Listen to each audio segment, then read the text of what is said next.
नमस्कार मित्रांनो, maths with Rupesh या चॅनलमध्ये आपलं स्वागत आहे. आपण टॉपिक वाईज ज्या टेस्ट पाहतोय त्याच्यातील पहिली टेस्ट पाहतोय पर्सेंटेज टॉपिकवरती. यात 10 प्रश्न आहेत, 12 मिनिटासाठी 10 मार्क्स आहेत. हे आपलं ॲप आहे. ॲपवरती ही टेस्ट फ्रीमध्ये अवेलेबल आहे मॅथ्स विथ रुपेश या ॲपवरती. याशिवाय डायरेक्ट सोडवायचे असेल तर या व्हिडिओच्या लिंकमध्ये डिस्क्रिप्शनमध्ये आपण लिंक देतोय.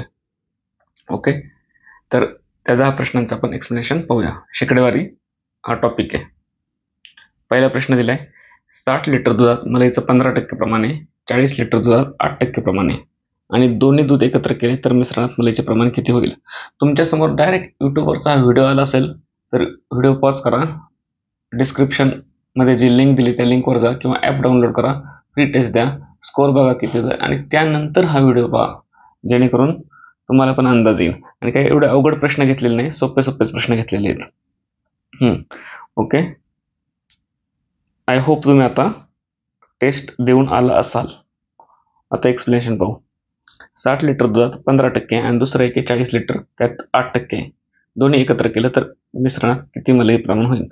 आता 15% किती, 60 लिटरमध्ये म्हणजे 100चे 15 भाग, तर ह्या 60मध्ये किती हे मलाई निघाल. तर ह्या 60 लिटर दुधातली मलाई एवढी निघाली, अधिक तसंच ह्या 100 किती टक्के मलाई, 8%, तर किती दूध हे 8% वालं 40, तर 40मध्ये किती. आता हे फक्त नेट मलाई निघाली. ही नेट मलाई किती पैकी, हे 60 लिटर आणि हे 40 लिटर, असे 100 लिटर पैकी एवढी नेट मलाई. तर आपल्याला प्रमाण विचारलं म्हणजे 100 पैकी 60 आणि 20 म्हणजे 100 पैकी किती. ठीक आहे, हे सोडवलं, गुणिले 100 केले, 100 पैकी किती म्हणून 0ला 0 गेला, 0ला 0 गेला, किती आले 15 90. ह्या 100ला 100 गेला समजा, 15 90 अधिक 832 भागिले हे 10 कॉमन घेतले आपण, 90 आणि 32 किती झाले 122 भागिले 10 म्हणजे 12.2. 12.2% मलाई झाली. पर्याय नंबर दुसरा. आलं लक्षात. आता इथं ह्या 60 लिटरमध्ये 15% मलाई आहे आणि ह्या 40 लिटरमध्ये 8% मलाई, म्हणजे जी मिश्रणातली मलाई येणार ह्या दोन्हींच्या मध्येच येणार आहे ना, 8% आणि 15%. का अचानक वाढणार किंवा अचानक 8%च्या खाली जाणार किंवा 8%च्या 15%च्या वर जाणार, कधीच नाही. 40 लिटरवाला 8% आणि 60 लिटरवाला 15%. मग हे 8% आणि 15% ह्या दोघांच्या मधला ऑप्शन आहे आणि तो फक्त एकटाच ऑप्शन आहे, पर्याय नंबर 2. तसं पण नुसतं सोडवता आलं असतं ऑप्शन बघून सुद्धा. कधीच डायरेक्ट 87% मध्ये जाणार नाही, 1220% पण जाणार नाही, 122% पण जाणार नाही. आलं लक्षात. दुसरी एक पद्धत आहे आपल्याकडे असे प्रश्न सोडवायचे रेट आणि क्वांटिटीचे. ते आपण कसे म्हणतो माहिती ना, इथं रेट घेतो वरती, खाली क्वांटिटी घेतो. किंवा समजा 60 लिटर क्वांटिटी वाल्याचा रेट किती आहे 15% आणि 40 लिटर क्वांटिटी वाल्याचा रेट किती आहे 8%. मग आपण काय करतो, हा क्वांटिटीचा रेशो काढतो. हा 20 1 20, 20 2 40 आणि 20 3 60, 3:2 आला रेशो. हा फक्त उलटा मांडायचा, 2 इकडं आणि 3 इकडं आणि मध्ये आता त्यांचं मिश्रणाचं प्रमाण आहे. हे किती आहे 8 पासून, इथं बघा ग्रीनने करतो मी आता, 8 पासून 3 अंतरावर हे x आणि 15 पासून 2 अंतरावर खाली, म्हणजे 8 पासून 3 अंतरावर वरती आणि 15 पासून 2 अंतरावरती खाली.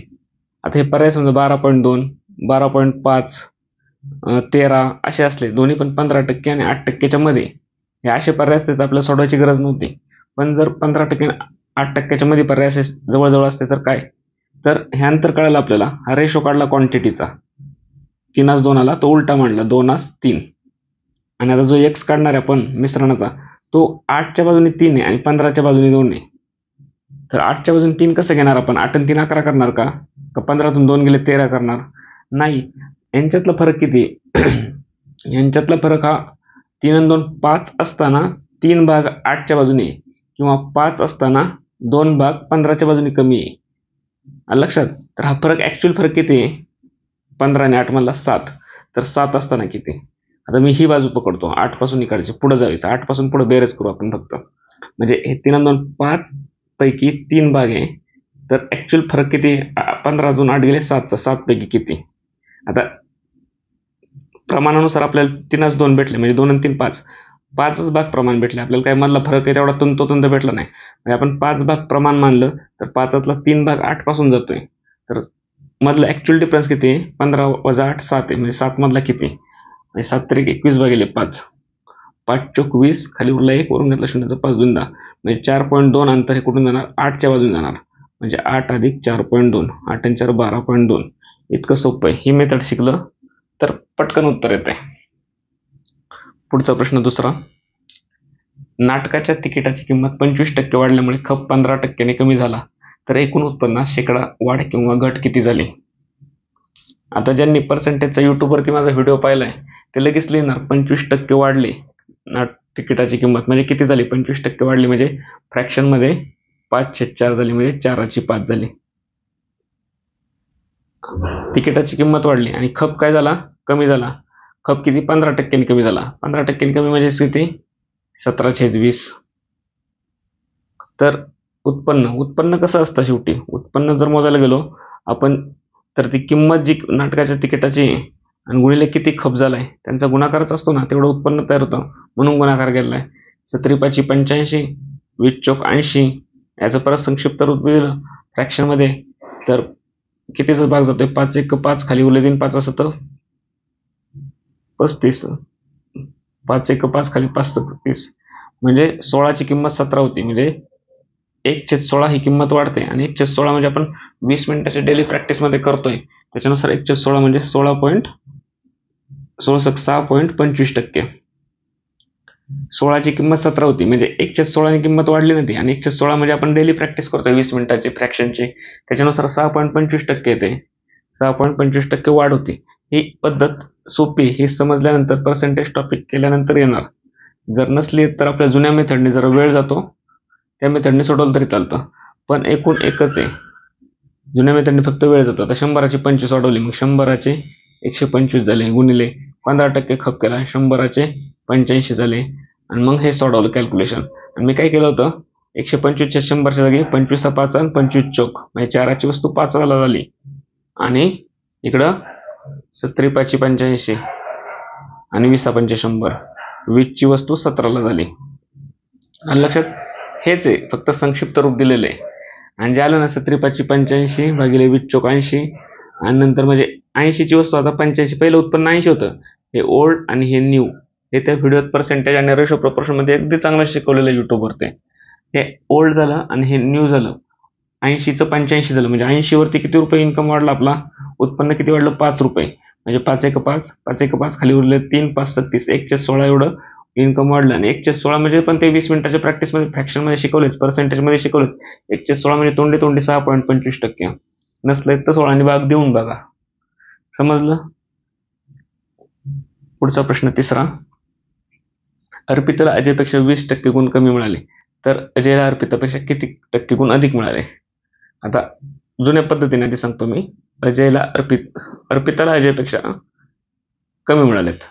म्हणजे अर्पिता आणि अजय किती? अर्पिताला 20% गुण कमी मिळालेत. म्हणजे अजयला 100 मिळाले तर अर्पिताला किती? 80 मिळाले. तर अजयला अर्पितापेक्षा किती टक्के गुण जास्त मिळाले? तर अजयला किती गुण जास्त मिळालेत रे? 20 गुण. 80 पेक्षा अर्पिताला जे 80 मिळाले त्याच्या अजयला 100 भेटलेत, म्हणजे 20 जास्त भेटलेत. आता 20 हे जास्त कोणापेक्षा भेटलेत? आपल्याला काय काढायचे? अर्पितापेक्षा किती टक्के गुण, म्हणजे अर्पिता बेस मानतोय म्हणजे 80 अर्पिताला आहे आणि ह्या 80 पेक्षा त्याला 20 जास्त भेटलेत. तर 100 पैकी किती? 0ला 0 गेला, 20वर 1 0 ठेवलं, 200 भागिले 8, 8 दुने 16, खाली उरले 4, 8 पंचे 40, 25%.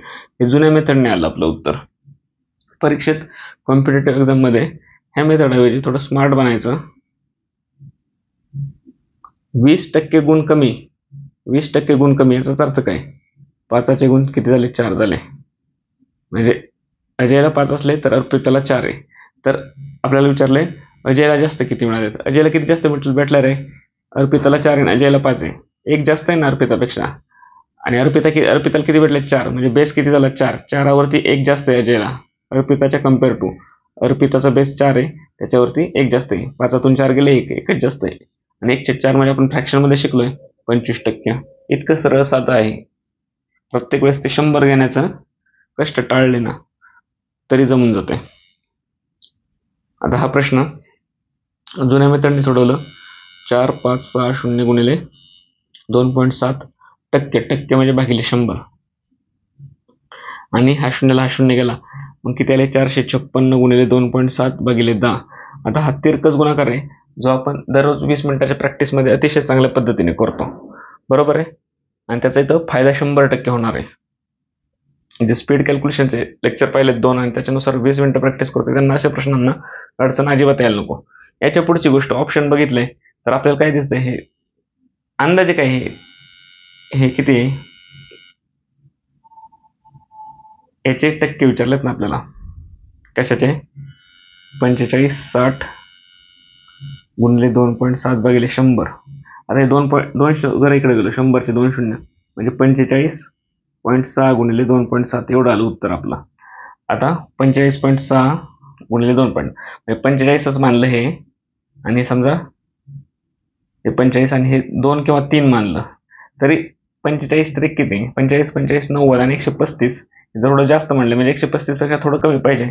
135 पेक्षा थोडा कमी वाला पर्याय कोणता आहे? 123.12 हाच आहे ना. हा एकदम 1200च्या वर गेला, हा कधीच येणार नाही पहिला पर्याय. हा तिसरा पर्याय 12 वरती आला डायरेक्ट. आपलं उत्तर येते 135 पेक्षा थोडं कमी, किंवा 2.7 गुणून बघा तुम्ही, 12 पण येणार नाही, आणि हे तर एकदम जास्त दिलं ते पण येणार नाही. म्हणजे कॅल्क्युलेशन हा गुणाकार न करता सुद्धा उत्तर येण्याची कॅपॅबिलिटी होती. आणि हे प्रश्न कुठं ना कुठं आलेले आहेत, मी मनाने घेतलेले नाही आहेत, वेगवेगळ्या परीक्षांना आलेले आहेत, सोर्सेस वेगवेगळे आहेत. ओके, समजलं? बघा ना, हे टक्के म्हणजे भागिले 100 केलं, हे 2 शून्य गेलं, म्हणजे आपल्या वरवरती करते 45ला 0.60 सोडून द्या, 2.7 निघण्याचे, म्हणजे एकदा 2 निघूनलं तर 45 जुने 90 येणार, आणि 45ला 3 निघूनलं तर 135 येणार, म्हणजे 90 आणि 135च्या दरम्यानच उत्तर येणार, आणि तो पर्याय फक्त 2 नंबरचा आहे. आता पर्याय पण शेजारी असतं, 123, 120, 119, तर आपली 20 मिनिटाची प्रॅक्टिस फायद्याला येणार. 80%च्या 3.5% म्हणजे किती? 80% म्हणजे किती? 80 भागिले 100, टक्के म्हणजे भागिले 100 असतं, च्या म्हणजे गुणिले, आणि 3/5, 3 भागिले 5 टक्के म्हणजे परत भागिले 100. आता भागिले 100 आहे म्हणजे गुणिले किती होणार? 1/100 होणार, बरोबर. भागिले 100चे गुणिले किती झाले? 1/100. एवढं मांडता आलं, झालं, फक्त सोडवायचं. आता 5 1 5, 5 1 5, खाली उरले 3, 5 36, 16 48 भागिले 100, आणि हे 2 शून्य परत, म्हणजे 48 गुणिले हे 4 शून्य खाली, म्हणजे याचाच अर्थ काय? 10चा चौथा घात आहे, आणि जेव्हा हा वरती जातो तेव्हा 10चा वजा चौथा घात होतो, म्हणजे गुणिले 10चा वजा चौथा घात. हा पर्याय कुठं आहे का? 10चा चौथा घात येतं, आपल्याला वजा चौथा पाहिजे, इथं वजा तिसरा घात आहे. हा पॉईंट इकडे एक सरकवलाय, म्हणजे 10चा वजा चौथा घात केला ना, मग 48 गुणिले ना, मग 4.8, एक पॉईंट इथून इकडे सरकू आणि एक वजा कमी करू, म्हणजे गुणिले 10चा वजा तिसरा घात. त्याच्या बदल्यात आपण एक पॉईंट सरकवला, म्हणजे वजा 4चा वजा 3 केला. पर्याय नंबर 3. समजलं? पुढचा प्रश्न 6वा. 150चा शेकडा 60 काढून येणाऱ्या संख्येचा पुन्हा 60 काढला तर मूळ संख्या कितीने कमी झाली? हा प्रश्न विदाउट पेपर अँड पेन सोडवण्याचा प्रयत्न करा. सोपं आहे, काय नाही, इमॅजिन करा थोडं. 150चा शेकडा 60 काढला, याचा अर्थ काय? 100चा 60 भाग. 100चा 60 तर 200चा किती होणार? 120, एवढं तर कळतंय. मग 100चा 60 तर 150चा किती होणार? 100चा 60 तर 150चा, 100ची दीडपट 150, म्हणजे 60ची दीडपट 90, इथपर्यंत उत्तर आलं 90. आणि आता ह्या 90चा परत शेकडा 60 करतोय. शेकडा 60 म्हणजे 100चा 6 भाग आहे, तर 90चा किती? म्हणजे 100चा 60 भाग आहे तर 90चा किती? 10चा पाडा आपण 100 पण म्हणतो, 10 100, आणि त्याच्यातला 10 सक 60 पर्यंतच जाते. तसं कितीचा पाडा 10 पर्यंत म्हणलं आपल्याला 90 पर्यंत बसतो. 9 10 90, आणि आपल्याला 60% काढायचे म्हणजे 9 सक 54. म्हणजे आता किंमत किती झाली? 54. आलं तोंडी? तर मूळ संख्या कितीने कमी होईल? मूळ संख्या 150 आहे, ती 54 झाली, म्हणजे कितीने कमी झाली? परत ही वजाबाकी तोंडी. 150 मधून 50 गेले, आधी 100 आले, आणि वरती हे 4 गेले 54 मधले, म्हणजे 96. पर्याय नंबर 1. आलं लक्षात? ज्यावेळेस मेंदूला ताण देताल, तोंडी उत्तर काढण्याचा प्रयत्न करताल, त्यावेळेस कुठं थोडाफार फायदा होताना दिसेल परीक्षेत, कारण परीक्षेत टाइम खूप कमी असतो कंबाईनला. तर ट्रॅडिशनल मेथडने काढायचं झालं तर परत बघा, काढायची गरजच नव्हती, हे तोंडी येतच होतं. बघू आपण. 150चा शेकडा 60 म्हणजे 100पैकी 60. आता तेवढं पण जाऊ द्या, एकदमच ट्रॅडिशन पण सोडून द्या. आपला शेकडा 60 म्हणजे किती? 60%. 60%चा आपण कसे लिहितो फ्रॅक्शनमध्ये? 3/5. हे तर माहिती आहे, 60 भागिले 100 म्हणजेच 3/5. आता कशाचा 60%? 150चा. 150चा 60% किती झाला? 3/5. आणि ही जी नवीन संख्या तयार झाली ह्या संख्येचा परत 60%. 60% म्हणजे आपण कसं लिहितो? 60 भागिले 100 म्हणजेच 3/5. हे फ्रॅक्शन आणि पर्सेंटेजमध्ये शिकवलं. 3/5 डायरेक्ट कसं येतं? आलं लक्षात? आता ही नवीन संख्या झाली, याचा परत 60% काढतोय म्हणजे याचा परत 3/5 भाग काढतोय आणि ही नवीन संख्या झाली भेटणार. आता सोडू ही 5 25 झाले खाली बरं का. आणि 25 भागिले 150 भागिले 25 केलं. 25 1 25, 25 150, 6 3 18 आणि 18 18 18 18 2 36 18 54. म्हणजे ही संख्या किती भेटली आपल्याला? 54. आणि ती मूळ संख्येपेक्षा किती कमी? मूळ संख्या 150. 150 पेक्षा 54 किती कमी आहे? 150 वजा 54 96. आलं लक्षात? ही 3/5 लिहायची जी ताकद आहे तुम्हाला, 150 गुणिले 3/5 ही पहिली संख्या झाली आणि गुणिले 3/5 ही दुसरी संख्या झाली. ही 3/5 लिहायची ताकद तुम्हाला पर्सेंटेजचा व्हिडिओ पाहिल्यानंतर 100% येईल. पुढचा प्रश्न 7वा. रेल्वे तिकिटांचे दर 20% वाढले 20%. फ्रॅक्शन मध्ये कसं लिहिणार आपण? 100चे 120 होतात म्हणजेच 5चे 6 झालं. काय वेगळं डोकं लावलं याच्यात? पुन्हा काही महिन्यानंतर 10% वाढवले. 10% वाढवले म्हणजे 100चे 110 झाले म्हणजेच 10चे 11 झाले. 10% वाढले. तर मूळ भाड्यात शेकडा किती वाढ झाली? मूळ भाडं किती झालं? आता वरती गुणाकार केला, हा खाली ओल्ड असतो आणि वरती न्यू असतो. आता पहिल्यांदा ओल्ड रेट किती होते? 5. याचाच अर्थ कसा आहे माहिती आहे का आपला? आधी ओल्ड रेट 5 होते, आता ते 20% वाढवले म्हणजे 6 झाले. 1/5 म्हणजे 20%, म्हणजे 5ची किंमत 6 झाली आता. आणि नंतर परत काही महिन्यानंतर 10% वाढवले म्हणजे 10 आधी ओल्ड होते, नंतर किती झाले? 11 झाले. आणि आता ओल्डची किंमत किती झाली? 10 50. जुना ओल्ड 50 होता, आता 11 66. नवीन किती झाला? 66 झाला. म्हणजे 50 वरती किती जास्त तिकीट झालं? 66 वजा 50 किती? 16 रुपये जास्त झालं 50 वरती. तर आपल्याला शेकडा काढायचे. 50 वरती 16, 100 वरती किती? 50 वरती 16, 100 म्हणजे त्याचे डबल, 16चे डबल 32% वाढ झाली. पर्याय नंबर 4. समजलं? पुढचा प्रश्न. चहा पावडरचा भाव 25% वाढला. परत सेम 25% वाढला. 4ची वस्तू 5ला झाली. ओल्ड खाली, न्यू वरती, percentage topic, YouTube, ratio proportion topic. हे लिहायची ताकद देणार तुम्हाला. 25% वाढली म्हणजे 4ची 5 झाली. परीक्षेत वेळ खूप वाचतो असं केल्यानंतर. घरात चहा पावडरची किती टक्के कपात करावी म्हणजे खर्चात वाढ होणार नाही? आता कसं असतं माहिती का? आपला चहा पावडरचा भाव आहे ना, हा चहा पावडरचा भाव वाढला किंवा चहा पावडरचा रेट वाढला तर काय होतं? आपलं खर्च वाढतो. आणि आपल्याला काय विचारले? चहा पावडरची किती कपात करावी. आता खर्च वाढला आपला तर आपला जो वापर आहे किंवा जो खर्च करणार आहे रेट वाढल्यामुळं तो कमी होणार आहे. म्हणजे हे कसं आहे? इनव्हर्सली प्रोपोर्शन आहे. एक वाढलं की एक कमी होते.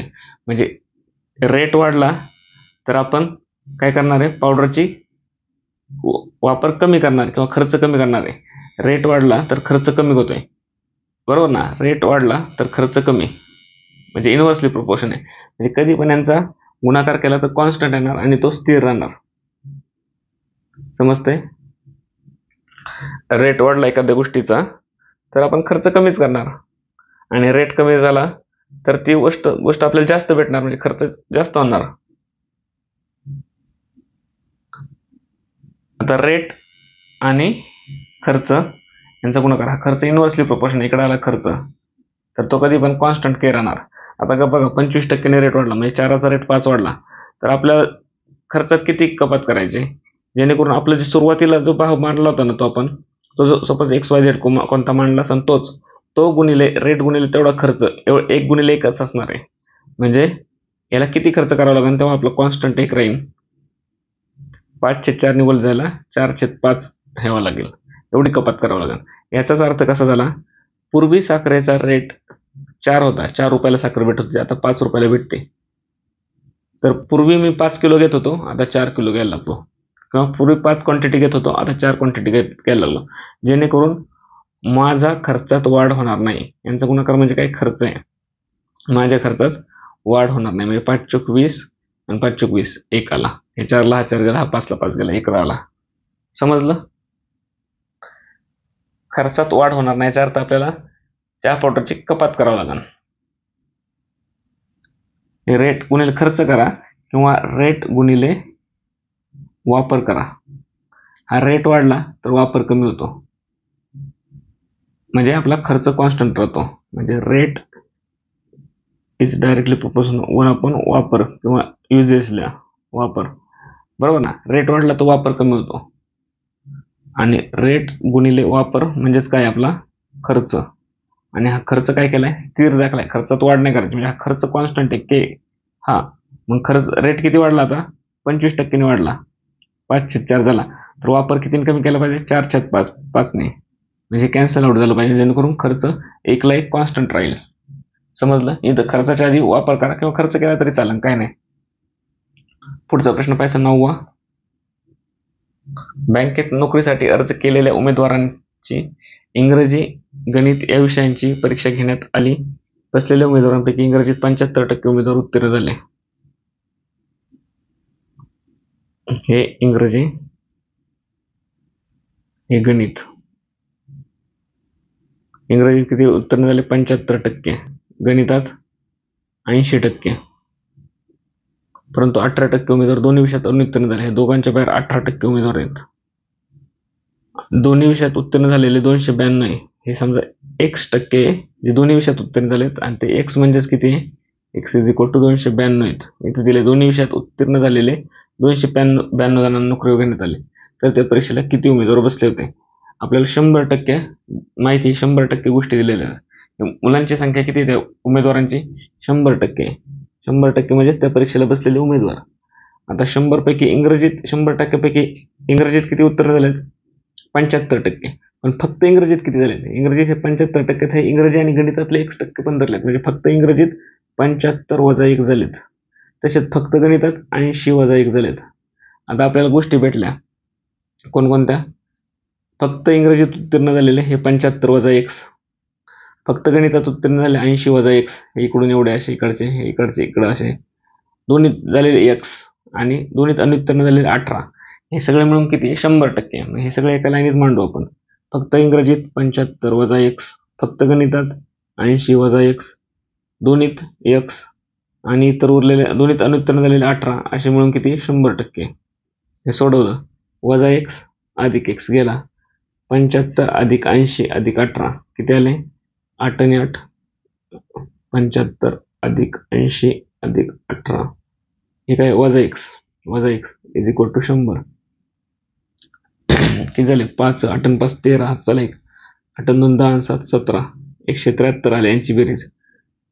हा 100 अधिक इकडे आले वजा झाले, वजा 100 इज इक्वल टू हे x वजा इकडे गेले अधिक झाले, म्हणजे 173 वजा 100 किती, 73 इज इक्वल टू x. आता याचाच अर्थ काय, दोन्ही विषयात जे उमेदवार उत्तीर्ण झाले ते x% आणि हे x% म्हणजेच किती, 73 आहे. म्हणजे 73% उमेदवार दोन्ही विषयात उत्तीर्ण झाले. आणि 73 म्हणजेच किती मानले ते आपण, x म्हणजे 292 घेतले, 73 म्हणजे 292 आहेत. हे असं बघा, 73 म्हणजे 292, तर 100 म्हणजे किती, आपल्याला एकूण उमेदवार काढायचे. हे असं तरी लिहा, किंवा मग जुन्या पद्धतीने 73 म्हणजे 292, तर 100 म्हणजे x आणि तिरकस गुणाकार. त्याच्यापेक्षा मी असं प्रेफर करेल, 73चे 292 होतात तर 100चे किती, 73चे 292 तर 100चे किती म्हणून गुणिले 100. सोडवलंय. बाग कितीचा होतोय, 7 चोक 28 आणि 3 चोक 12, 73 1 73 73 चोक 292. कळलं कसं केलं. 70 गुणिले 4 किती, 280. 7 चोक 28 म्हणजे 280, आणि 70ला 4 निघून म्हणजे वरच्या 3ला पण 4 निघून पाहिजे, 3 चोक 12 म्हणजे 280 आणि 12 292, 4चा परफेक्ट भाग गेला. 4 गुणिले 100 400, एकूण उमेदवार किती झाले, 400. पर्याय नंबर 3. पुढचा शेवटचा प्रश्न 10वा. 49चे 142.84% किती. जुन्या मेथडने कसं काढणार आपण, 49चे म्हणजे गुणाकार 142.84%, टक्के म्हणजे भागिले 100, आणि हा कॅल्क्युलेशन कुठेतरी करता करता आपण चूक करणार. त्याच्यापेक्षा 142.84% पाहून काय वाटतं तुम्हाला, जर तुम्ही डेली 20 मिनिटं प्रॅक्टिस करत असाल स्पीड कॅल्क्युलेशनची फ्रॅक्शनची पर्सेंटेज टॉपिक केला असेल व्यवस्थित युट्यूबवरून, तर काय वाटतं 142.84% बघून? 42 कशाच्या पाड्या येते? 14च्या पाड्या येते. 14 त्रिक 42 आणि 14.28% म्हणजे किती आपले? 1/7 हे आठवलं? 1/7 म्हणजे किती? 14.28%. याची तिप्पट केली म्हणजे 14 त्रिक 42 झाले. 0.28 त्रिक 28 त्रिक 28 58 58 त्रिक 84 बरोबर 42.84. तर याची पण तिप्पट करावं लागेल म्हणजे 42.84 इज इक्वल टू 3/7 किंवा 42.84% इज इक्वल टू याची पण तिप्पट करावं लागेल ना 1/7ची. ती किती झाली? 3/7. इथपर्यंत कळालं. आपल्याला काय दिलंय? 142.84 म्हणजे त्याच्या पण पुढे गेले म्हणजे आधीच याच्यात 100% मिळवलेत म्हणजे त्याच्यात अधिक 1 मिळवावं लागेल. आलं लक्षात? मग हे 100 मिळवल्यानंतर हे किती झाले? 142.84% आणि हे छेद 7 समान केला 3 अधिक 7 म्हणजे 10/7 झालं. म्हणजे आता 142.84 हे त्याच्या जागी मी किती टाकू शकतो? 10/7. मग किती आलं? 49 गुणिले हे 10/7. 7 1 7 7 7 49 आणि 10 7 70. पर्याय नंबर 1. पर्याय नंबर 1 समजला? नाही समजलं? नसलं समजलं पर्सेंटेज टॉपिक बघा आधी युट्यूबवरती आणि फ्रॅक्शन व्यवस्थित शिका. 142.84 म्हणजे कसं आहे? 14.28% म्हणजे 1/7 आहे. याची तिप्पट केली. 42.84% म्हणजे तिप्पट 3/7 झाली. इथपर्यंत कळालं? आणि आता आपल्याला 100च्या पुढे जातोय आपण म्हणजे एक पूर्णांकाच्या पुढे जातोय. पूर्णांक किती असणार आहे? 7च्या भाषेत 7/7च असणार आहे ना. मग त्याच्या पुढे अजून 3 गरज होते म्हणजे 7च्या पुढे 3 गरज गेलो 10/7 झालं. मग याच्याच जागी आपण फक्त 10/7 टाकणार म्हणजे 49 गुणिले हे जे दिलं 142.84% याच्या जागी काय टाकणार फक्त आपण 10/7. आता तुम्हाला जड जात असलं ना 7 1 7 7 7 49 10 7 70 पण हे काही दिवसांनी एकदम फॅमिलियर होणार फ्रॅक्शन वगैरे आणि तुम्ही अतिशय वेगात गणित सोडवणार. हे गणित तुम्ही किती सेकंदात सोडवलं असतं एक्झाम मध्ये आलं असतं तर माहिती का? जर फ्रॅक्शनवरती कमांड आली असती दररोज 20 मिनिटं प्रॅक्टिस केली असती तर तुम्ही असं लिहिलं असतं 49 चे म्हणजे गुणिकल याच्याकडे बघून लगेच कळालं असतं तुम्हाला 1/7च्या पट्टीतला आहे तो किती आहे? पहिल्या 100पर्यंत 7 भाग आणि नंतर वरती 3 भाग 14 14 14 14 28 14 42 म्हणजे पहिल्या 100पैकी 7 पैकी 7 भाग आणि वरती 3 7 आणि 3 10 भाग 10 हे किती पैकी 7 पैकी 7 1 7 7 7 49 10 7 70 म्हणजे मोजून 10 सेकंद पण नसते लागले तुम्हाला हे प्रश्न सोडवायला. ओके 10 प्रश्न संपलेत पर्सेंटेजचे. नक्कीच याच्यातले वेगळ्या मेथडने सोडवलं म्हणलं तुम्हाला पण वेगळं वाटलं असेल तर त्याला उपाय एकच आहे वेगळी मेथड शिकणं जेणेकरून पैकीच्या पैकी मार्क आले पाहिजे किंवा पैकीच्या पैकी अटेम्प्ट तरी झाले पाहिजे कंबाईनला एक्झामला. ओके ठीक आहे पाहिल्याबद्दल थँक्यू. शेअर करा. जर रिस्पॉन्स चांगला भेटला तर आपण दर आठवड्याला 2 तरी 10 प्रश्नाच्या टेस्ट टाकू टॉपिक वाईज आणि या ठिकाणी नक्कीच वेगळ्या गोष्टी सांगण्याचा प्रयत्न केला जाईल. पाहिल्याबद्दल थँक्स. थांबूयात.